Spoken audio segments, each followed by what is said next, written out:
Hi, this is Doug with Real Talk About Jobs, and I'm going to talk to you today about how we're helping new and future workers succeed. Real Talk About Jobs, what we really want to do is to equip young people with the honest, practical, no-nonsense, sort of candid information that they need to build successful and fulfilling careers. And the problem that we see is that young people today lack the information they need to effectively plan and shape their career. Our audience that we're shooting for are what I would call pre-career students, so high school and university students who are trying to figure out how to plan their education to enable them to do what they want to do with their life after school. Or also early career workers, folks who've just gotten out of school and are working in that entry-level job, but want to figure out how to make the most of it and map a path to success for the rest of their career. The way we do this is primarily through a series of video interviews, and these again are very candid, honest, pragmatic discussions with people who work in industry, and we talk a lot about the actual roles that they work in. We focus a lot on the day-to-day, right? The meat of what they do in their job, the meat of the challenges that they wrestle with, the good and the bad, and also about their career, how they got from where they started, in school to where they are today. And we do that because we find a lot of times that the path is not all that linear. People find themselves working in a career that may have had nothing to do with their education, or the path to that place where they are today may have been a series of what I like to call fortunate accidents, right?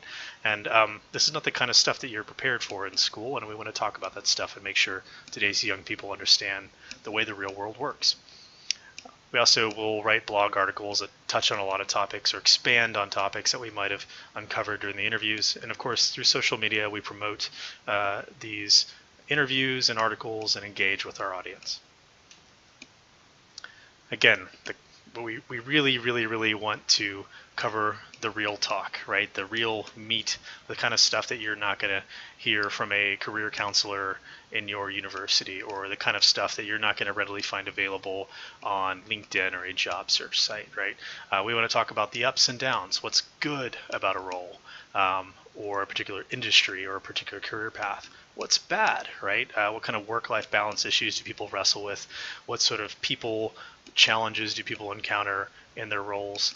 So again, kids really understand what they're looking at dealing with, 8 to 10 to 12 hours a day for the rest of their life. We want to talk about skills and tools, right? So what sorts of skills beyond formal education you might need to be figuring out how to pick up, and also what kind of tools people use in their day-to-day jobs. When possible, we like to demonstrate those tools, but that's not always required. The career journey is a big part of this. We want to paint a realistic picture to kids about how careers really work, right? Some people do go to school to be a doctor, and they get out of school 10 plus years later and they're a doctor for the rest of their career. But then there's everybody else, right? There's folks who start off studying engineering and they become a software developer straight out of school, and then fast forward 10, 15 years later and they're a product manager, right? Which might be in a software field, but looks not at all like software engineering, right? And we want to talk to people about the way that works and how that happens. And then finally, we want to share the lessons learned along the way from people that are experienced and who have been out there in the workforce for 10 plus years, so that, again, we can spare kids from having to learn lessons the hard way where possible. So we want to ask you to offer your expertise. If you are watching this and you are a professional, you've been out in industry at least 5 years, preferably 10, and you want to come talk to us and participate in our show, we want to hear from you. It's pretty simple. There's not a lot of time commitment required from you. We ask that you fill out the web-based form that is available on our website at realtalkaboutjobs.com/participate, and then that'll take you about 10 minutes. And then once we review your submission, if we like what we see, we'll reach out to you and we'll schedule a pre-shoot prep call that takes all of about 30 minutes, where we cover minutia and logistics and little things that are required to shoot a show successfully over some sort of video chat software, usually Google Hangout. We'll then budget about an hour and 15 minutes to do the actual shoot, where we'll get on a Google Hangout or Skype call and run through the interview. And out of that, we expect to produce about 30 to 45 minutes of actual recorded discussion once it's all said and done. And then finally, we will produce the video from the raw content, upload it to YouTube, write a blog post summary, and promote it socially. And that requires no time commitment from you. So all told, we're looking at roughly about 2 hours of your life to participate. And we like to think that that 2 hours is a pretty significant investment in the future workforce. And we appreciate it. So just looking at a typical show format, right? You'll be on one set of a Google Hangout, we'll be on the other, and again, the actual show content itself will, at a maximum, take about 45 minutes, and it follows a pretty standard flow of intros, discussion about your role, discussion about your career, and finally takeaways from that. Participating is easy. You need a Google account, you need reliable internet, you need a quiet, well-lit space, headphones, a microphone, and a video camera. Pretty much the kind of stuff you usually already have if you work in a technology job. If you don't have those things, we can figure out how to cover the gap. And finally, if you do have experience screen sharing, that would be great. If you want to demonstrate certain tools that you have, that is fantastic. Things we want to avoid. So you are free to name your current employer if you want to, but if you're not comfortable doing so, it is definitely not required.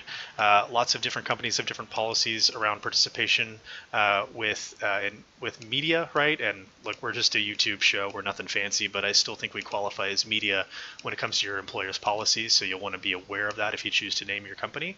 But again, not necessary at all. We want to avoid naming individuals, right? So we have, again, discussions about the realities of work, and if you've had a bad manager in the past and we talk about it, let's do our best to avoid naming them by name. People make mistakes, people learn and grow, and we don't want to shame them forever on the internet. And then finally, to listen, every workplace has their own unique challenges, right? And so as we discuss common challenges to your role or your career, we want to really focus on the stuff that is universal. We might talk about tidbits of things that happened in the past at different companies, but we really don't want to disparage your own workplace or divulge any sort of workplace issues that might harm the company you work for or companies you've worked for in the past. And then what you need to know up front, right? So this content does become the property of Real Talk About Jobs. We do try to monetize the content through Google Display Ads or links to partners. And we'll be fair, reasonable, and sensitive when evaluating requests to remove content for participants, as well as current and previous employers of participants. Thank you very much for your time. We're looking forward to seeing your submission, and we'd love to have you on the show.